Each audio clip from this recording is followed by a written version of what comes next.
and not by the audience size. Let's see if some others drift in as we talk. Are there any people here who have not been in a current events meeting before? Anybody? Ray? I typically send a barrage of information out, sometimes too much, seldom too little. So I need your email address. I'm sorry? Right. Barrage. A different. So if you'll get me your emails, I'll include you on the list. That's one thing I want to say. The second thing, there is something on the board that Janice put up having to do with our schedule. On May 3rd, water aerobics will begin, and some of you here will want to do that instead of coming to current events. And so we're going to try to find a time between Susan, who does water aerobics, and ourselves that accommodates the maximum number of you. So be alert to that. And if you have some active or strong preferences as to when to meet, just let me know. Today's topic arose when Neil Ryan sent me an article from the New York Times about, well, I guess it was Sunday, or Saturday afternoon, in which the author described a report published by the National Intelligence Council. Now, I don't know how many of you have ever seen their reports. This is the 7th that began in 1997. They're meant to be every 4-year forecast for 20 years. So the last one, 2018 forecast through 2035. There's no even 20 years. This forecast goes through 2040. The group that puts the forecast together is gleaned from the intelligence community. I know some of you here served in the military and tell the joke about military intelligence is, what's the phrase? An oxymoron. I'm not so sure that national intelligence isn't that either.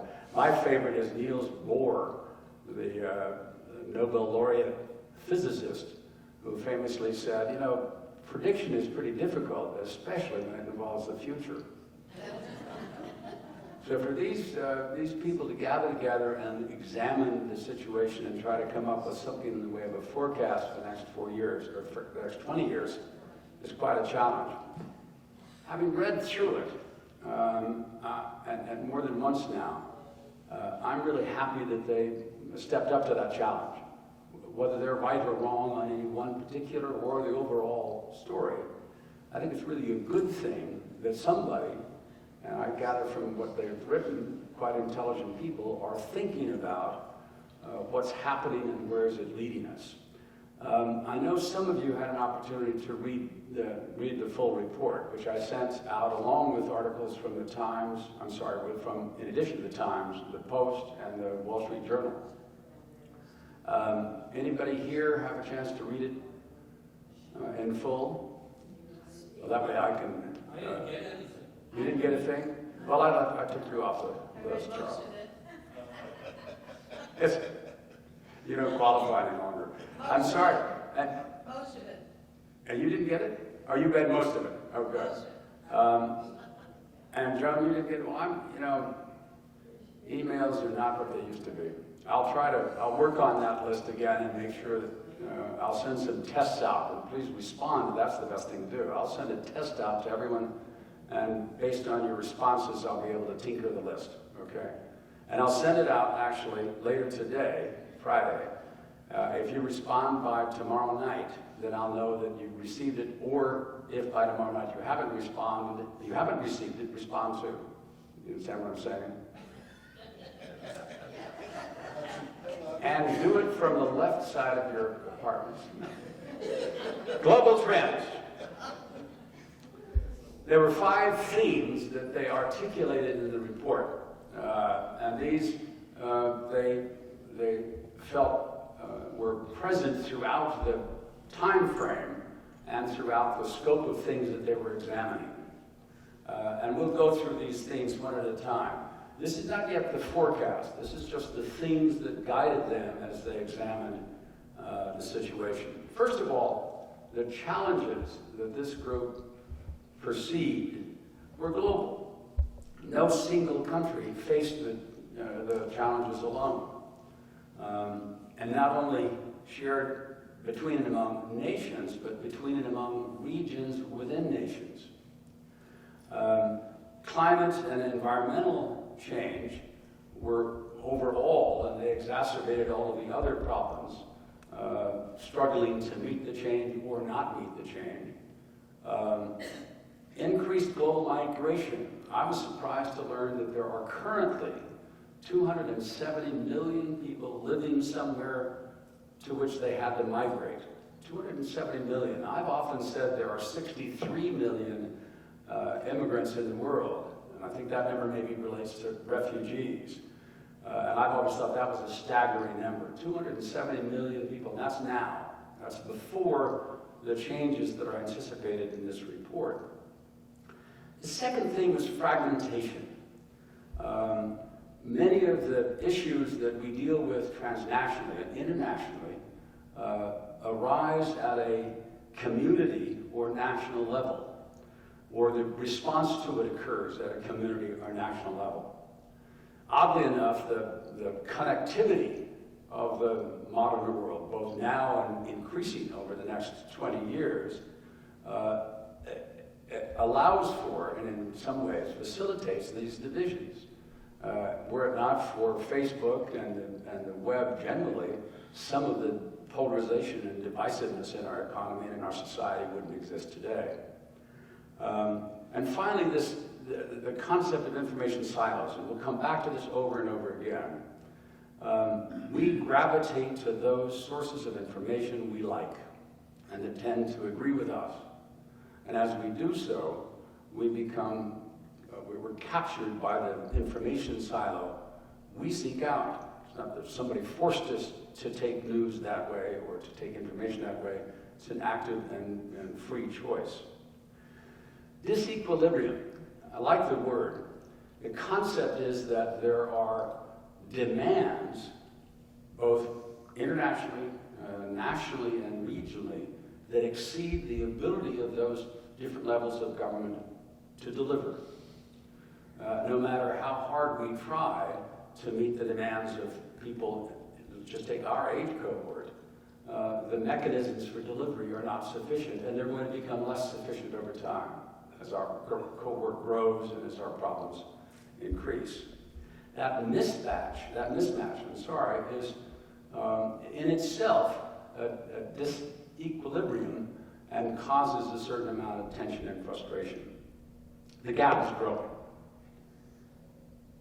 Contestation.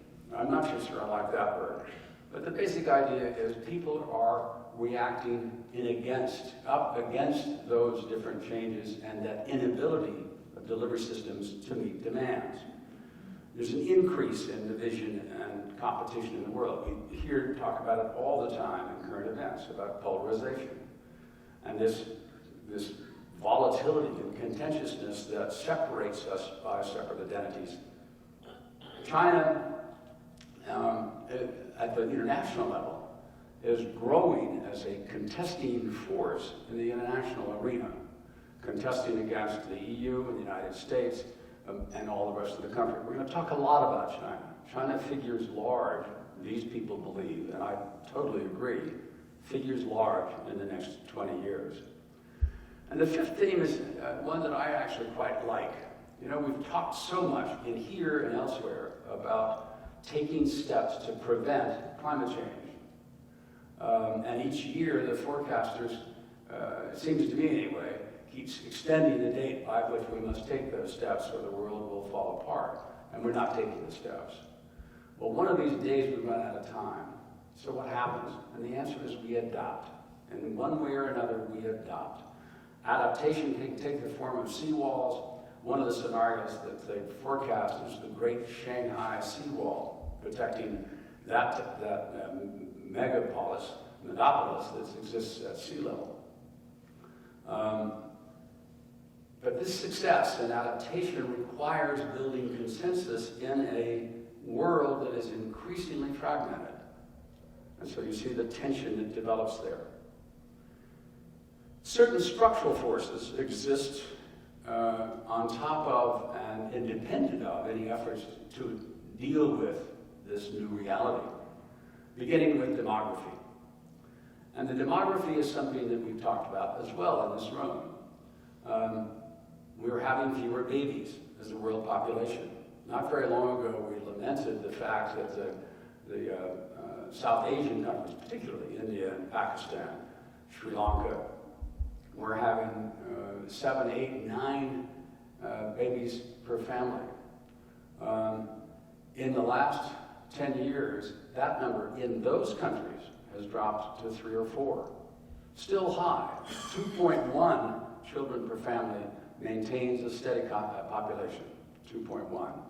Any birth rate higher or lower than 2.1, the population will decline. Italy, I think today is 1.6. Some of you may know exactly. But the bottom line is many of the European countries have declining birth rates below the 2.1. They're losing population. At the same time they're losing population, I'll come back to the implications of that, those that remain are older. The population that they're losing might have been joining the workforce to earn the means necessary to support the growing cohort of older people. But as that group shrinks, those of us who need their support, our numbers grow. That's this enormous demographic paradox.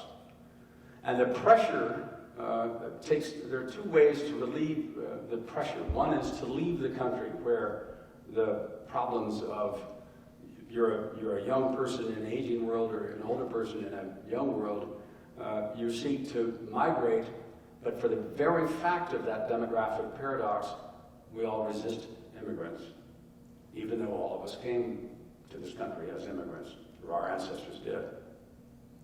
And there's pressure to spend more money at the same time that there are fewer wage earners to tax to raise that money.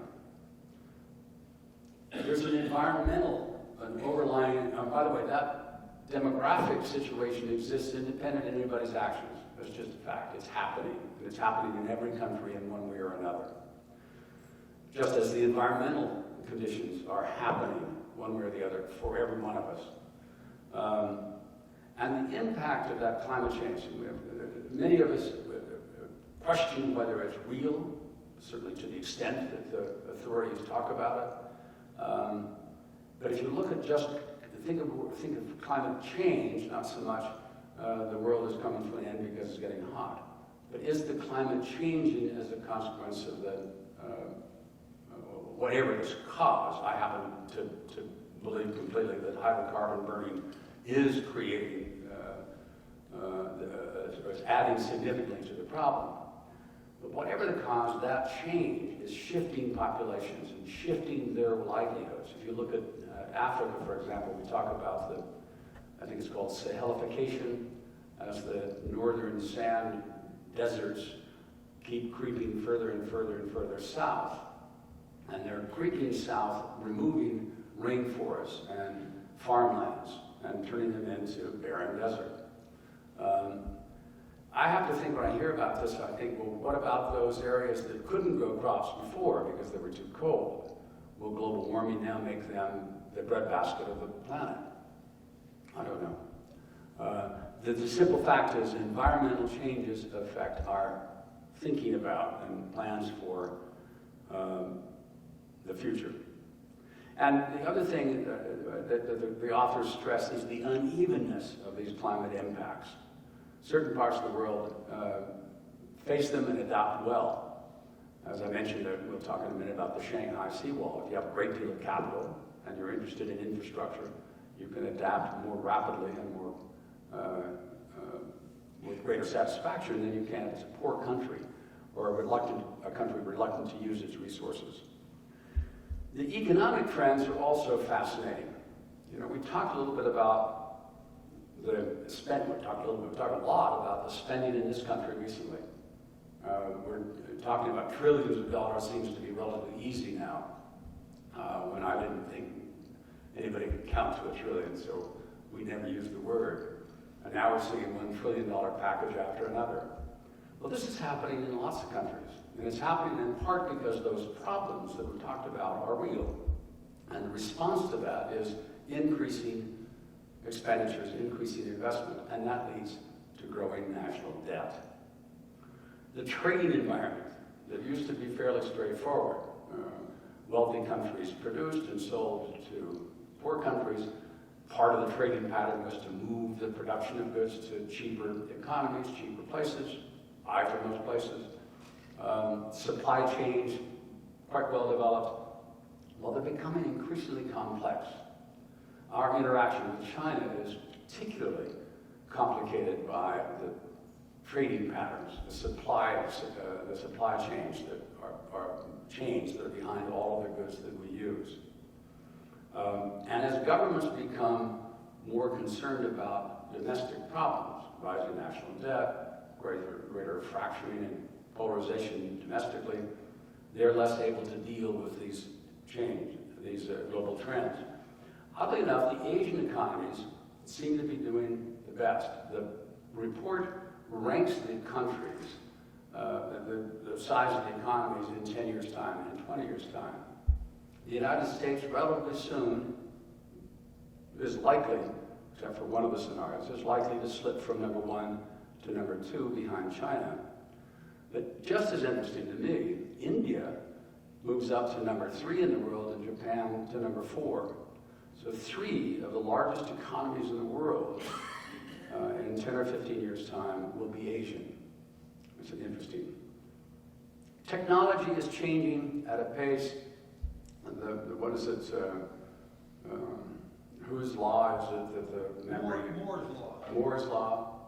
And that seems to apply to more than just the computer and electronic sectors. Everywhere, technology is changing, and its change incorporates the ability to more rapidly change in the future. So a change today makes it more likely that the next change will be both faster and greater. And there's a competition between and among countries for supremacy in the area of technology. We think about China and the United States as the dominant players here, and to a certain extent we are. But again, I mentioned India and Japan creeping up in terms of size of economy. They are very close behind us. An interesting comment made over and over again in the report is the impact of artificial intelligence on our future. It's one of those things we've been talking about. The future of artificial intelligence has been around for a long time. They say Brazil is the economy with the fastest and best future. I can't remember how it's said, and has been so for a long time. In other words, it's never realized the potential we always say is there. And to some extent, artificial intelligence, to me, feels that way. But the data seems to indicate that we're finally getting to the point where rapid change is occurring. And here, particularly, rapid change in our ability to develop and use artificial intelligence will accelerate the rate of change. These forces that are talked about are all exist in the presence of certain dynamics, certain actions that are taking place.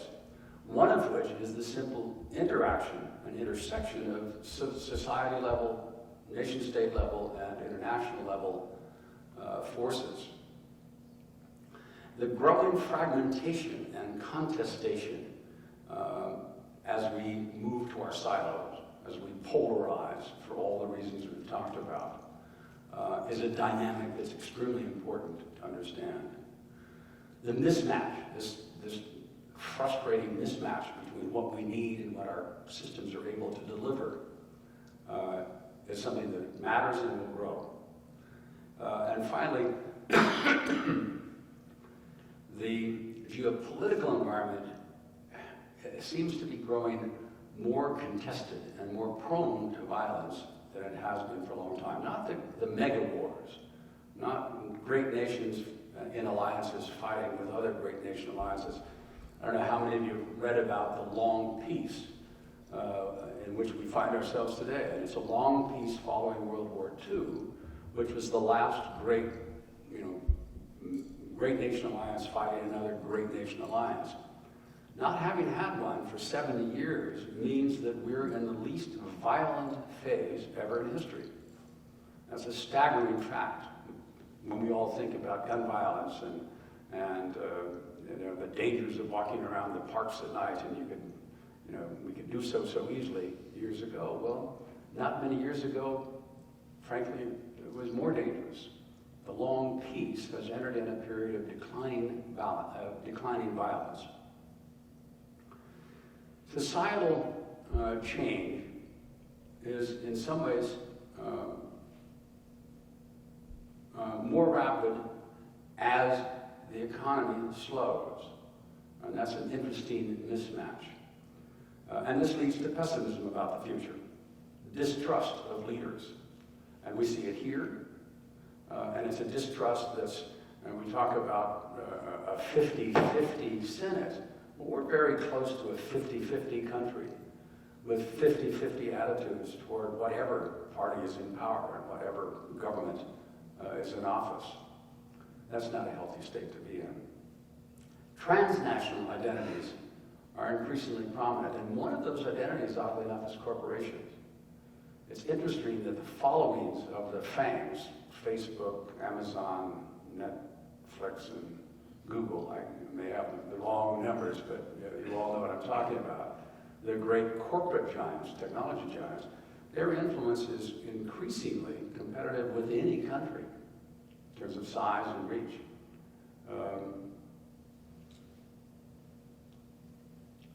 And at the societal level, I think this is the last point is important too. Populations are better equipped and better informed to agitate and act out their desire for conflict.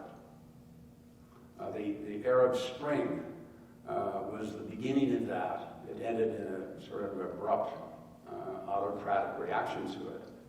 But I think there'll be many more Arab Springs to come. At the nation-state level, the biggest single overriding issue is this dilemma of growing need for services and a matching inequality, inability to deliver on that need, to deliver the services. And that leads to persistent conflict, the mismatch of expectation and delivery. 50 years ago, we talked about the J-gap of revolutionary expectations, that creating expectations in a community creates a gap that engenders revolutionary reaction.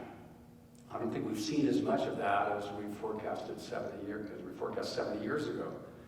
But I do see this discontent, not acting out in violence as much as just maybe a greater and faster movement to those silos. On the international level, the efforts that were so welcomed following World War II, the Bretton Woods economic agreements, World Bank and International Monetary Fund, I think there's a growing dissatisfaction with the results.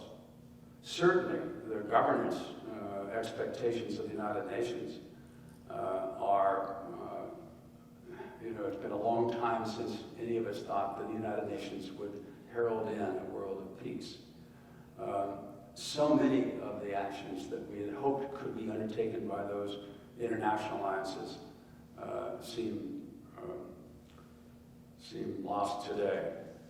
And with the failure of the economic and political international bodies, obviously comes a greater risk of interstate conflict. And that's exacerbated by the technology changes and the environmental changes and the greater variety of actors. So what they did is this National Council was develop some scenarios for the future. What does all this mean? Those forces and those dynamics. What futures might exist?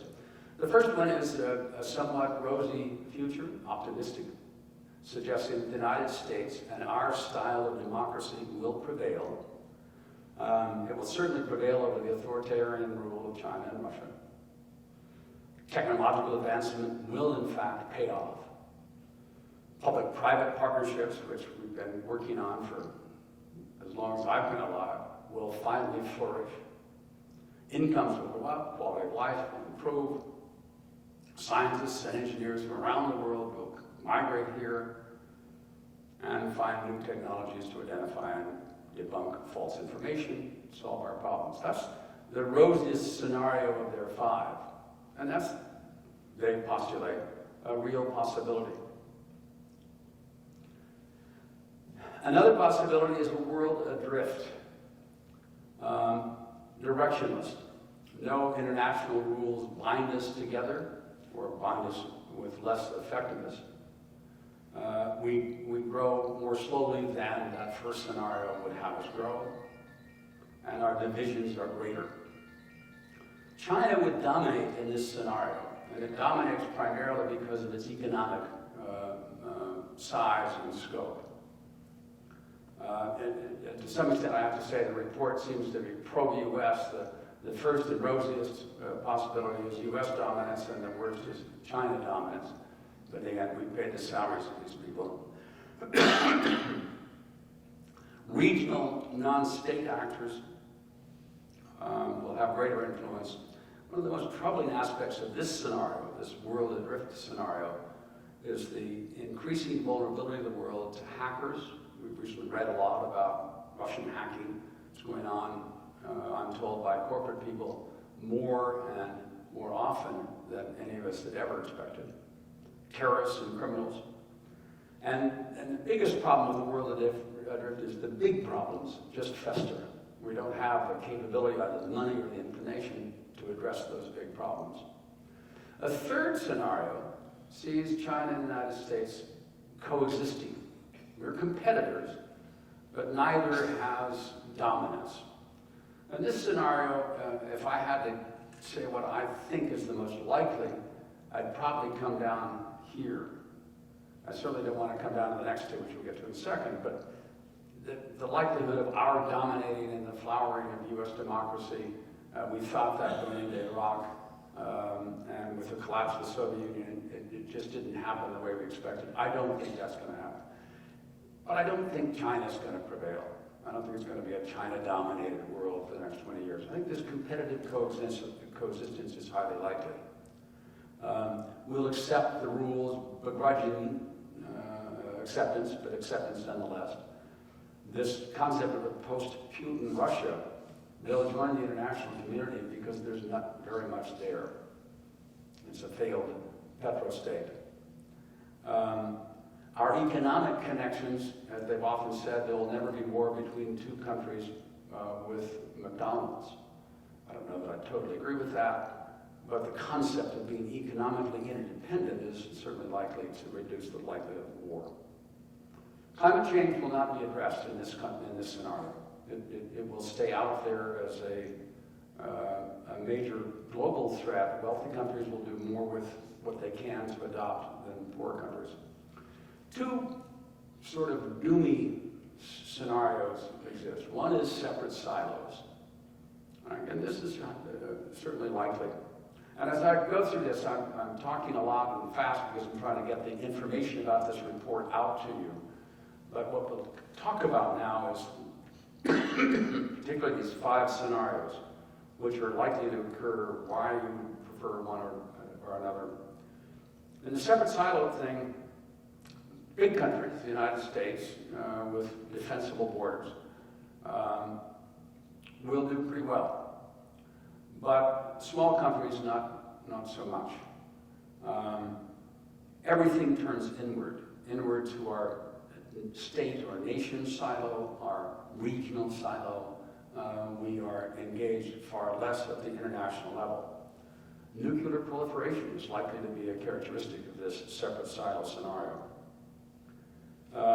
waves of immigrants blocked by walls preventing immigration.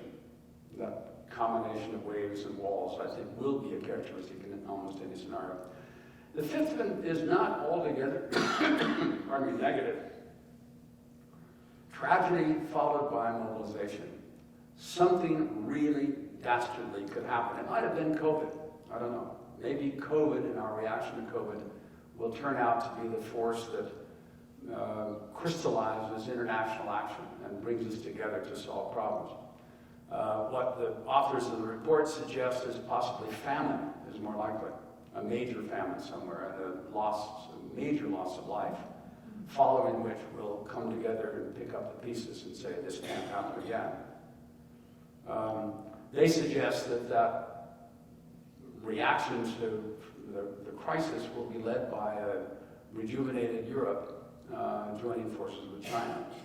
The U.S. will reluctantly follow, but not be one of the leaders. Who knows?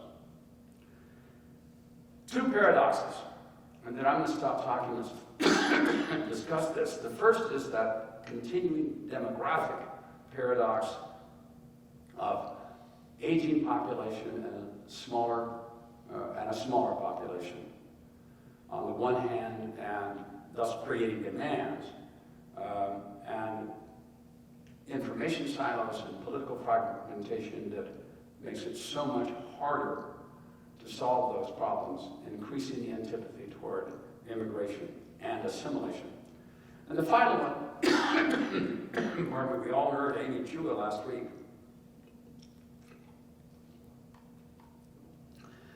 Her book, In World on Fire, in 2003, was one that I liked so much I bought it for my company and gave it to both our employees and to most of our customers around the world. In that book, Amy describes globalization, she says, as having two major supports. On the one hand, democracy. One vote, one person, one vote. And that democracy empowers the majority. And on the other hand, the economic globalization, which is free market capitalism. And that enriches the minority. And that enriched minority and that empowered majority inevitably clash. Any one of those five scenarios could involve that, I'll call it the world on fire paradox, at multiple levels. So that's my summary of that long report, and pardon me for making it a long summary, hardly summary. Let's open for questions and comments about the forces, the dynamics. Doug? We got a mic coming for the... I was going to go back to the last slide. Amy Chua? The very last slide there. Okay, there, right there. Okay, first I'd like to comment on this, one person, one vote empowers the majority. I'm going to focus on that with respect to the United States. Our constitutional framework was designed by the founders to protect minority rights.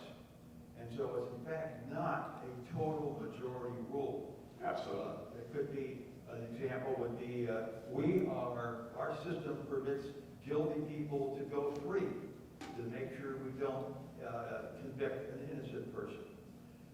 You still get some of the freedoms, freedom of religion, freedom of speech. These are all freedoms that are designed to protect a minority. And right now in the United States we have the Democratic Party has, quote, a majority. Boy, this is the slimmest majority that has probably ever existed in history. But we have the system that disenfranchises the minority.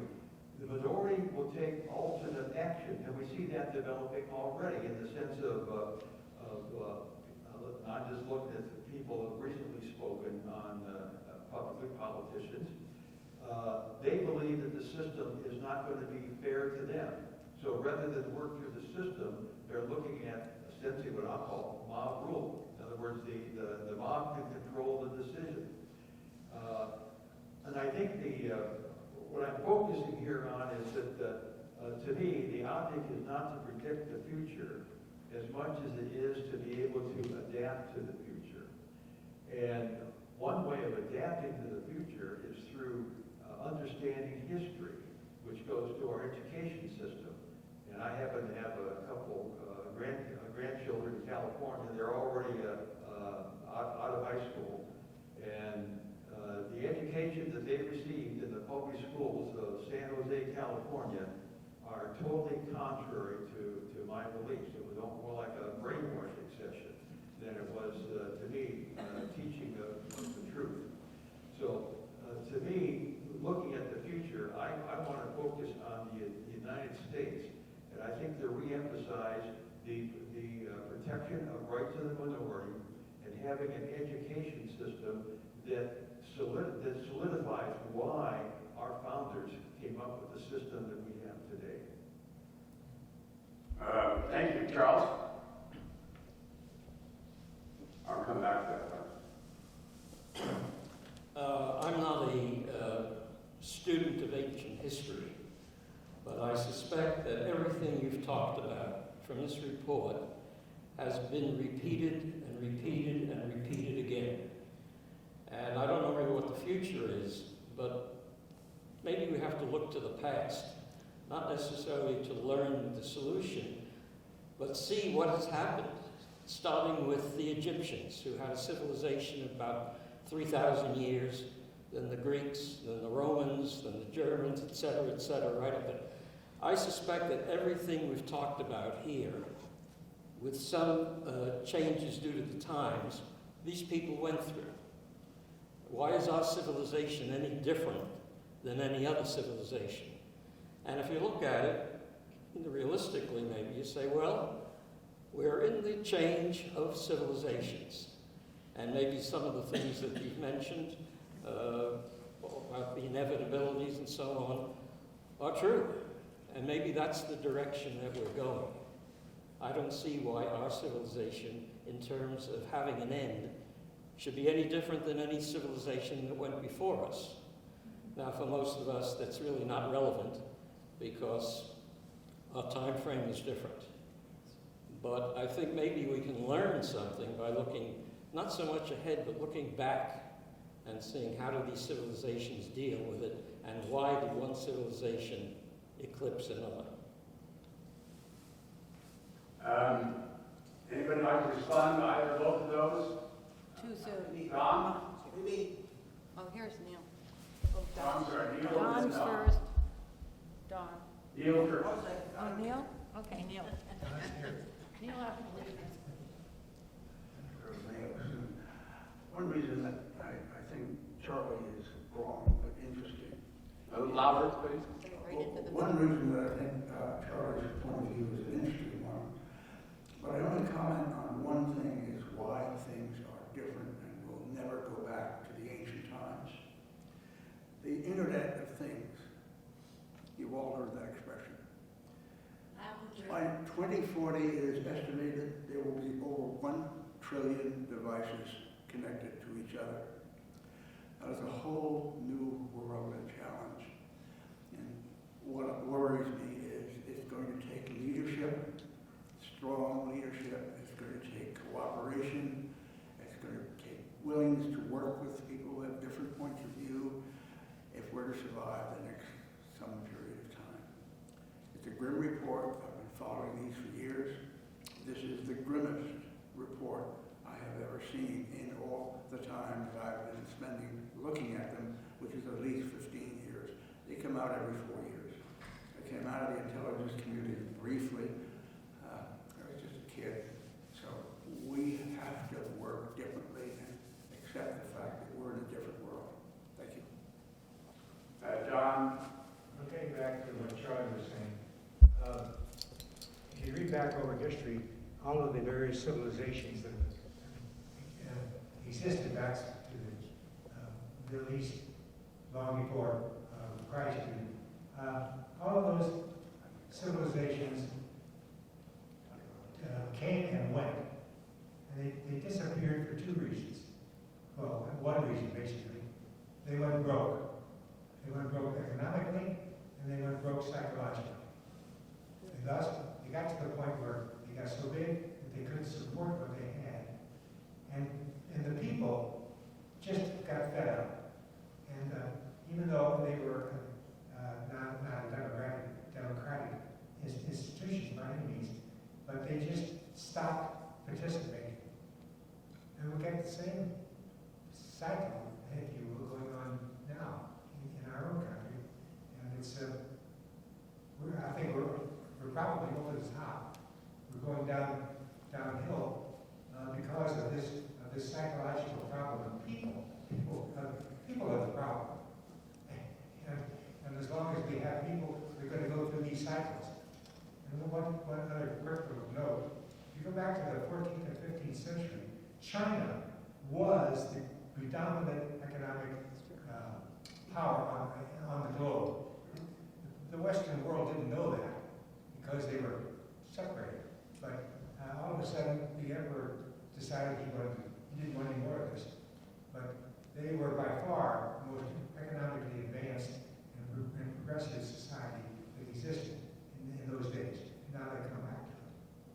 I'd like to comment to actually all three of Doug, Charlie, and Don, and to some extent Neil as well.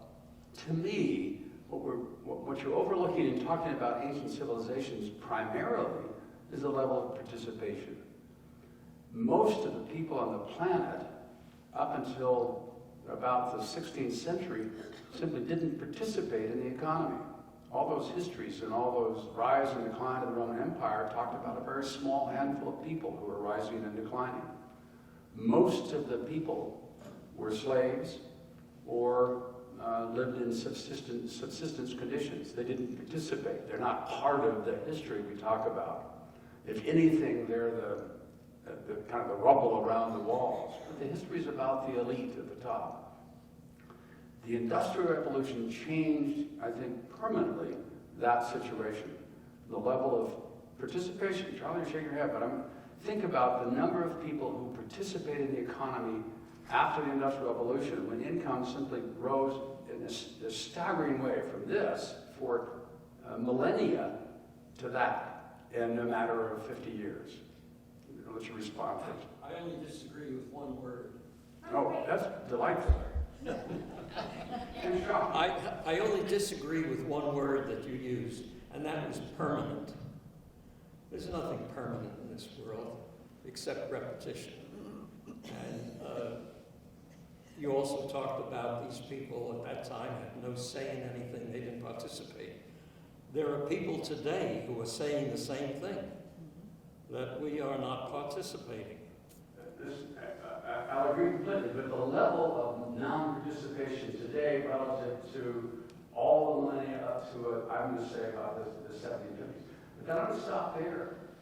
The Industrial Revolution did this. The technological revolution has done that. The idea that there will be 1 trillion connected things in the Internet of Things, and that there are trillions, not trillions, there are 7 billion people today connected by damn cell phones, is staggering. It's staggering 25 years ago.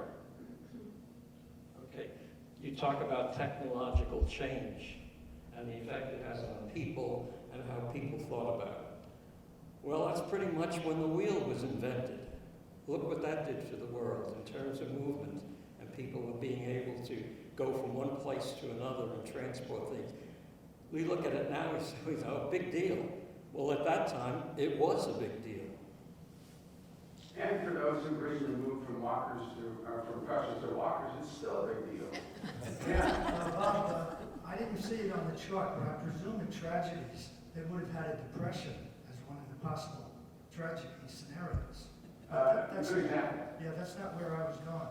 I think regarding civilization, one of the very first charts was this thing that surprised me as well. 270 million people migrated to other countries.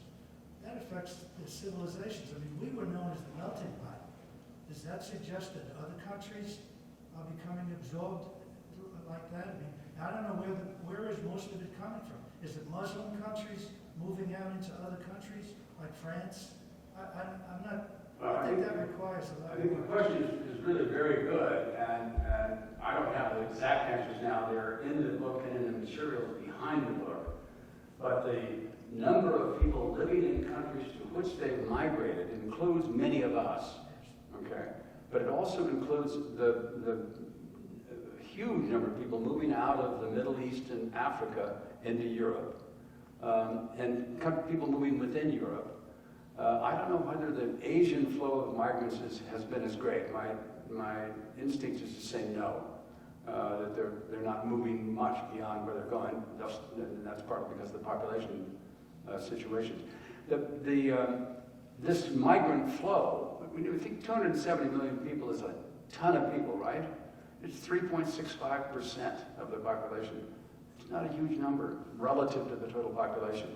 And this goes back to my reactions to what Charlie said, and to some extent Doug. We'll come back to that.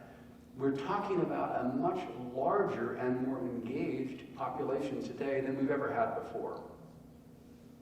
And that changes, I think, the dynamic. Forrest, you wanted to say something?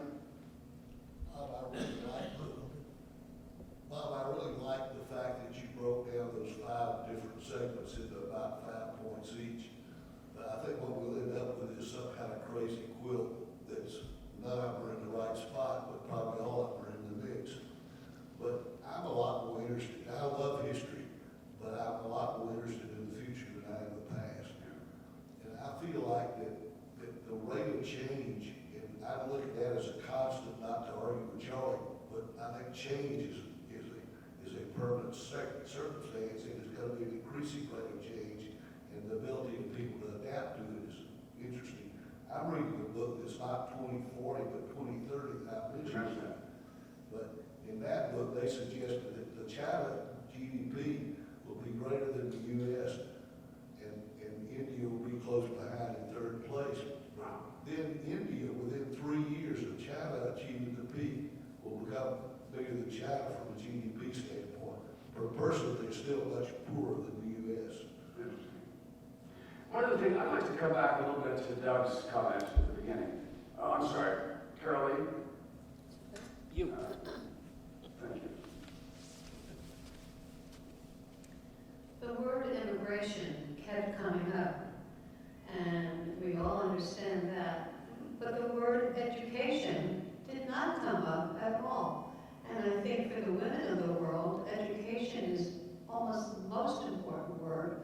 I didn't see it once, I don't think, did you? Well, it may have been That's all described. what makes all the difference in people's upbringing and how they can participate in government, etc. But this, I'm shocked that this was not obvious. Again, I'm probably to blame, not the authors. When they talk about each of these forces and changes, they probably talked about education for the masses and for women and so on, and I just didn't put it in my summary. So blame me, although I think I blame you. it may have been undervalued. My response to Doug, generally, is to say, many of your points to me describe with great accuracy what the authors are saying about our reaction to the current situation of focusing on our system and not all these international systems, focusing on teaching our children, talk about education of your grandchildren in San Jose. We need to do a better job teaching them about our system and our past and our plans at the beginning of this country for a not fully democratic state, rather a state that focused on protecting the minorities, not empowering the majorities. Amy Chu's paradox, that world on fire conflict, comes in part when we take this concept of democracy seriously. The idea of allowing more and more and more people to vote empowers more and more and more people. Relative to whom? To the minority. And the minority isn't just the losing party. It's that group of people who hold wealth and power. In her model, it's not the minority that clashes with the majority, because if you're just talking bodies, they'll lose. In her model, it's the minority of financially dominant, wealthy who clash with the relatively impoverished majority. And that's a different kind of a conflict. To me, you talked too about mob rule. How is it that we are so afraid of mob rule when the participants in the mob, and I'm going to assume for a moment that you're mostly thinking Democrats, are also the majority? You'd think with a majority, even a very thin majority, that the mob would be quiet today. But certainly not. If anything, they're somehow empowered. Are they empowered by the fact that they won these tiny, tiny majorities in the House, Senate, and the presidency? It's an odd, you understand what I'm saying? It's an odd paradox. Our Constitution was not really a seriously democratic Constitution, in spite of what the Declaration of Independence said. Property ownership was an important part of being a qualified voter. Certainly whiteness, certainly gender, and that I think we've properly rejected that. I think it's right to say, and it's linked to all the other changes to me. At a time in many civilizations, the rabble would hardly be the kind of people you'd want to have in government. They didn't understand anything. They didn't know very much. They didn't own anything. They didn't have anything to protect. Why in the world would they deserve the vote? But that industrial evolution that began to see incomes rise globally, but particularly in the industrial countries. And that, by the way, is where China started to fall behind. Up until the point of the Industrial Revolution, China's dominance was pretty clear, but it was that Industrial Revolution which didn't affect China as early as it did the rest of the world. What was that wonderful book, Guns, Germs and steel. Guns, Germs, and Steel, that talks so much about how only with the Industrial Revolution did the Western powers just surge ahead. That the concept of a global sharing of knowledge,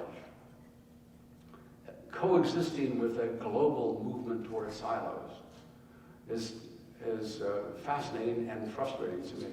But I do believe it's true. I do believe many of us are saying, damn it, let's withdraw to our silo and focus on teaching ourselves and our children and our grandchildren what the values of our silo are and why they're important. But sadly, in this very country, there are many silos.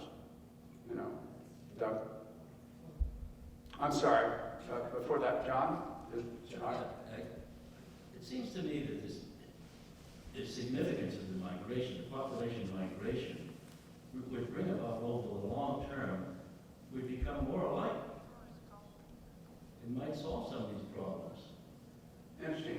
It's a logical conclusion. You'd think that by bringing all these people together, they would be more like each other. I'm not so sure, though, that in our current environment, we're assimilating as well as we did when our grandparents came to this country. Long term. Yeah. Let's hope in the long term we do. Yes, I want to start with your comment about the Industrial Revolution. One of the results of that was the creation of large amounts of capital that facilitated the Industrial Revolution. Or, I guess in the United States, the closest analogy might be the railroads, which acquired immense amounts of capital coupled with governmental grants to facilitate them. But this results in a minority holding that capital, which translates into wealth. Now, in our total system in the United States, that ownership of that capital ethically implies a responsibility. And if you have a religious foundation, it can flow from there. And I think you look today, let's say you have the Gates Foundation, you have the Ford Foundation. These are very wealthy people that set up these foundations with the intent to not let the government go ahead and spend their wealth, but for them to have a sense of direction of what they wanted to do with that. Some of them are focused domestically, some are focused internationally. But I think if we're going to take from the wealthy and spread it to the masses through additional consumption, that capital is going to be owned by somebody. And you look today, you just look at the parking lot here, I see there's cars there that were built by a company that's owned by the Chinese, right in our parking lot here in Vickers.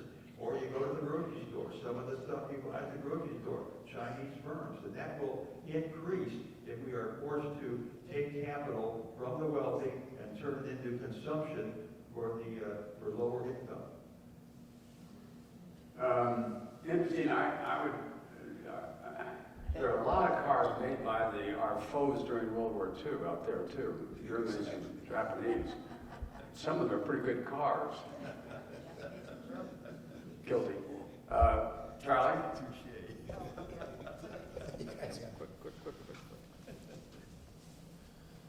Okay, this is a little off the topic that we've been going, but it's been, I think, a damn healthy discussion that we've had here so far. But one thing that really turns me off, and I don't know if it's just any particular group of people that say it, but I'm very wary when people say the American people want this, they want that, they want, who the hell are they talking about? Who are the American people? Where? That great line in Butch Cassidy and the Sundance Kid, who are those guys? For us. Come. I'm sorry, that's a problem. Bob, I think one of the things about that book you mentioned, the Guns, Germs, and Steel, is fascinating. It relates to the difference in people groups and how they separate each other. In the book, they talk about carbon dating human remains over long periods of history. And it seems like the earliest human remains go back 12,000 years. But the origin in the past out of Central Africa led to all the races that we have in the different migration routes. But I think it's fascinating to me that if we all have the same basic origin, we probably all, maybe some distance now, related to each other. But I also think that in nature, we tend to migrate. If you see it in birds, you see it in other animals. You don't see a bunch of robins with a bunch of pelicans. And I feel like that they all add to a wonderful, interesting society. But you and I talk about culture versus racism. I feel like that one of the real separators of people is not just race, but culturally. I don't relate to cultural groups where 70% of the people have unmarried people having babies, because it's different than the way I like us to organize. But I think there's a beautiful creativity in all that, and I'm an optimist. I believe that we'll end up in a much better place than most people ever anticipate, whether it's 2030 or 2040 or 2100. I like the optimism part. I'm struggling with the pelican robin analogy, but I'm going to get there. Which one of those two is having babies out of wedlock? I wonder, the pelicans or the robins? I'm kidding. Other comments about the forecast?